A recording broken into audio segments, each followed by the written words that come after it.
अल्हम्दुलिल्लाहि वकफ़ा वस्सलातु वस्सलामु अला इबादिहिल्लज़ीना इस्तफ़ा अम्मा बाद फ़अऊज़ु बिल्लाहि मिनश शैतानिर रजीम बिस्मिल्लाहिर रहमानिर रहीम क़ाल अल्लाहु तबारक व तआला फ़िल कलामिल मजीद वल फ़ुरक़ानिल हमीद वत्तख़िज़ू मिन मक़ामि इब्राहीम मुसल्ला व क़ाल अन्नबिय्यु सल्लल्लाहु अलैहि वसल्लम इन्न शैतान लयख़ाफ़ु मिनका या उमर औ कमा क़ाल अलैहि स्सलातु वस्सलाम सदक़ल्लाहुल अज़ीम व सदक़ रसूलुहुन नबियुल करीम जज़ल्लाहु अन्ना सय्यदना व मौलाना मुहम्मदम मा हुवा अहलुहु अल्लाहुम्मा सल्लि अला मुहम्मद व सल्लि अला अज़वाजि मुहम्मद व सल्लि अला आलि मुहम्मद व सल्लि अला अहलि बैति मुहम्मद व सल्लि अला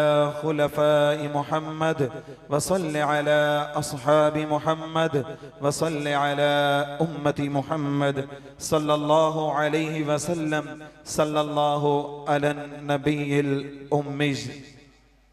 ज़मीं मांगते थे नजर मांगते थे, ज़मीं मांगते थे नजर मांगते थे, पैगंबर खुदा से उमर मांगते थे। हो पहाड़ों पे भी जिसकी हैबत का चर्चा, हो पहाड़ों पे भी जिसकी हैबत का चर्चा, मुस्तफ़ा एक ऐसा ज़मीं पे बशर मांगते थे।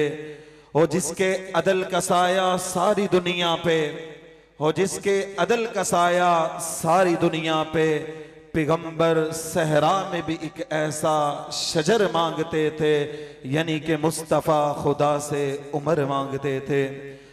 वाजिबुल कदर मोअज़्ज़ज़ अहबाब, असल तो बयानात मेहमानों के होते हैं, लेकिन ये बड़ों की हम पर शफ़क़त है कि हमारी हौसला अफजाई फरमाते हैं। तो आज की इस मुख्तसर नशिस्त में, इंतहाई मुख्तसर वक्त में जो मैं मौजू लेकर आया हूँ, सैयदना फ़ारूक आज़म रज़ी अल्लाह ताला अन्हु का मौजू है, तो उसी पर बात करूँगा कि सामीन मोहतरम, जिस शख्सियत की मैं बात करने जा रहा हूँ वो कोई आम शख्सियत नहीं है, वो कोई आम इंसान नहीं था। अल्लाह ने उसे क्या कदर व मंजिलत अता की थी कि आज भी उसके नाम से कुफर की दरो दीवार कांपती हैं। अगर मैं उनकी अजमत को इब्तदाई इस्लाम पर लेकर चलूं तो रब्बे काबा की कसम है, मुझे मक्का की गलियों में आकाए दो आलम सरवरे कौनैन ये दुआएं करते नजर आते हैं, अल्लाहुम्मा अइज़्ज़ल इस्लामा बिहाज़ैनिर रजुलैन इलैका, या अल्लाह इन दो इंसानों में से किसी एक को मुसलमान कर दे, किसी एक के जरिए इस्लाम को इज्जत अता कर दे।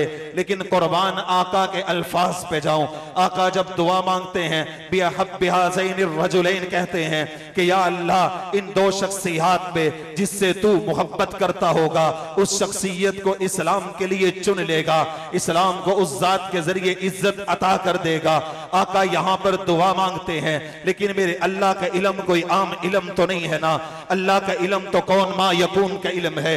अल्लाह तो अज़ल से लेकर अबद तक के सारे इल्म को जानता है। जब आका रात को दुआ मांगते हैं, अल्लाह की तकदीर में फैसले आते हैं, अल्लाह अपने फैसले सुनाता है, तो अल्लाह तो जानता है कि इन दो शख्सियत में से जिसको आका दो आलम मांगते हैं, एक उमर इब्ने खत्ताब है, एक अमर इब्ने हिशाम है, एक को अबू जहल कहते हैं, एक को फारूक आजम कहते हैं। जब आका दुआ मांगते हैं तो अल्लाह की तकदीर में जिसके लिए फैसले आते हैं, तो मैं ये कहूंगा तेरा और मेरा फैसला एक अंदाजे से हो सकता है, एक तखमीने से हो सकता है, लेकिन उस कायनात के रब का फैसला अंदाजे से नहीं हो सकता, क्योंकि कायनात के रब का इल्म अज़ल से लेकर अबद तक का है। अल्लाह की जात तो जानती है कि मेरे मुस्तफ़ा ने अगर दो शख्सियत मुझे दी हैं, मुराद तो मुस्तफ़ा की है, लेकिन उमर इंतखाब खुदा का है। अल्लाह तो जानते हैं वो कौन सी शख्सियत होगी जो इस्लाम को इज्जत अता करेगी। अल्लाह तो जानते थे वो कौन शख्सियत होगी जो 22 लाख मुरब्बा मील पर इस्लाम का परचम लहराएगा। अल्लाह तो जानते थे वो कौन शख्सियत होगी जो काबे का दर खुलवाएगा। अल्लाह तो जानते थे वो कौन शख्सियत होगी जो रोज़ा अतहर में मुस्तफ़ा के साथ आराम फरमाने के काबिल होगा। अल्लाह तो जानते थे वो कौन शख्सियत होगी जो मुस्तफ़ा का वजीर बनेगा।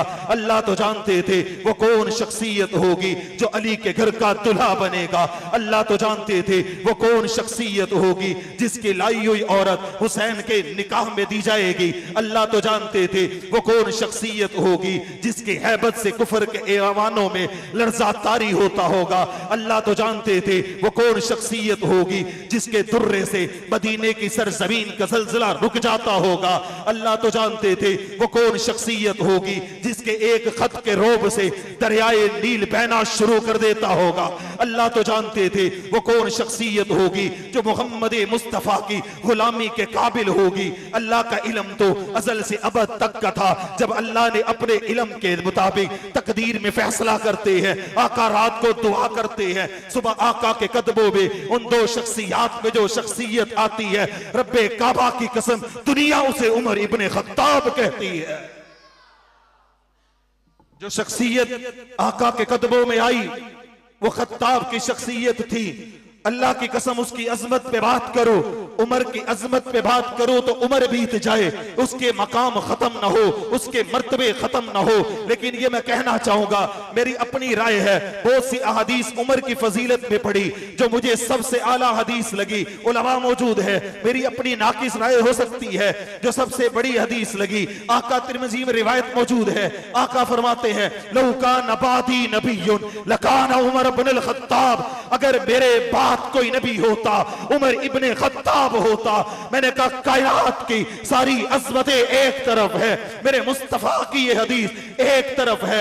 मैंने कहा उमर में ये बात क्यों कही है? क्योंकि आका जानते थे उमर नबी तो नहीं है, क्योंकि आका की जात जाते नबुव्वत है और उमर की जात अक्से सिफाते नबुव्वत है। आका पे कुरान उतरता है, उमर की मुवाफकत में कुरान उतरता है। आका पे वही आती है, उमर की मुवाफकत में वही उतरती है। आका के दिल और जबान पे अल्लाह ने हक को जारी किया है। इधर आका फरमाते हैं उमर की जबान पे अल्लाह ने हक को जारी कर दिया है। अल्लाह ने उमर को अजमत दी है, वो मकाम दिया है कि जिसमें अक्से सिफाते नबुव्वत पाया जाता है।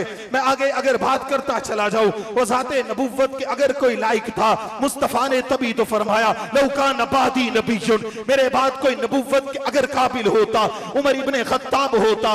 मैंने कहा आका ने तो ये फरमा दिया, लेकिन उमर की जिंदगी की पाकीज़गी को सामने रख दिया कि नबुव्वत के काबिल उमर होता। मालूम हुआ उमर की जात भी पाक है, उमर की सिफात भी पाक है, उमर का अदल भी पाक है, उमर की अदालत भी पाक है, उमर की सखावत भी पाक है, उमर की शजाअत भी पाक है, उमर का लर्जा आज भी तारी है। आगे आका हदीस में फरमाते हैं, तिरमिज़ी में रिवायत मौजूद है, 3691 रिवायत में लिखते हैं कि आका दो आलम फरमाते हैं इन्न शैताना ला यखाफ मिनका या उमर, ए उमर तुझ पे तो शैतान भी खौफ खाता है। मैंने कहा एक बात आखिरी करके इजाजत चाहूंगा। मैंने उमर की अहादीस देखी, उमर की अजमत पे जितनी भी हदीस सुनी है, आका ने फरमाया अल्लाहुम्मा अइज़्ज़ल इस्लाम, मैंने सुना, मैंने मान लिया। आका ने फरमाया लौ कान बादी नबियुन लकान उमर, आका ने फरमाया मैंने सुना, मैंने मान लिया। लेकिन एक जो रिवायत आपके सामने रखने चला हूं, इन्न शैताना ला यखाफ मिनका या उमर, आका फरमाते हैं ए उमर तुझसे शैतान भी खौफ खाता है। अल्लाह की कसम ये आका की को वायद हदीस है जो सिर्फ सुनी नहीं है, आज मेरी आंखों ने देखी भी है कि उमर के नाम से किसके ऐवानों में लर्जा तारी होता है, उमर के नाम से कौन थरथराता है, उमर के नाम से किसकी जमीन पे ज़लज़ले बर्पा होते हैं, उमर के नाम के से जिनके चेहरे बदलते हैं हम जानते हैं। मैंने कहा आका तेरी बाकी हदीसें तो सुन के यकीन किया है, कुर्बान आका तेरे इन अल्फाज पे कि इन्न शैतान ला यखाफ मिनका या उमर, कि उमर तुझसे शैतान खौफ खाता है।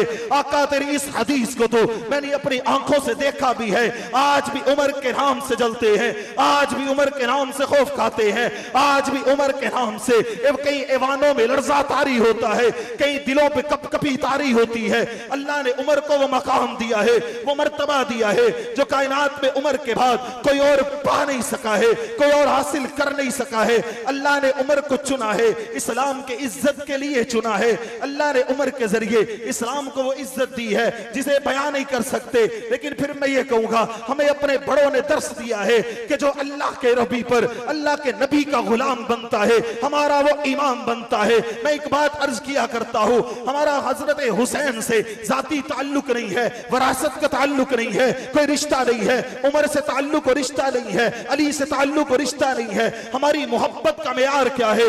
मेरी मोहब्बत का मेयार मुहम्मदुर रसूलुल्लाह की गुलामी है। अगर हुसैन भी आका के गुलाम बने, हमारे इमाम बन गए, फारूक आजम भी आका के गुलाम बने, हमारे इमाम बन गए। वो फनाफिर रसूल थे, हम उनकी अजमत पे कुर्बान, वो आका के गुलाम, हम उनके गुलाम, वो आका पे कुर्बान, हम उन पे कुर्बान। वो आका की गुलामी में सर तस्लीम हम करते, हम उनकी गुलामी में करते। और जिन्होंने आका अल्लाह और उसके रसूल पे जाने दी है, कामयाब वही हुए हैं। तभी तो हमारे बड़ों ने ये कहा था, फनाफिल्लाह की तह में बका का राज मुज़मर है, फनाफिल्लाह की तह में बका का राज मुज़मर है। जिसे मरना नहीं आता उसे जीना नहीं आता।